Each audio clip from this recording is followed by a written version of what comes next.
আজকে সন্ধ্যার ম্যাচে কে কে যাবি? আমি তো যাবো অবশ্যই, কিন্তু নামাজের সময় কিভাবে যাব? নামাজের কথা আর বলিস না, অনেক দিন হয়েছে নামাজ পড়ি না।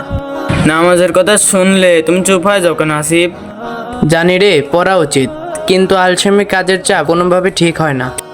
আমারও সেই একই অবস্থা ছিল, কিন্তু বুঝলাম কাজের অজুহাত কখনো শেষ হবে না। আল্লাহর ডাকি আগে। আমি ওই এক সময় ভাবতাম এখন তরুণ বুড়ো হলে পড়বো, এখন কি গ্যারান্টি দেবো কাল বেঁচে থাকবো কিনা। আল্লাহর কাছে যাওয়ার ডাক বয়স দেখে আসে না।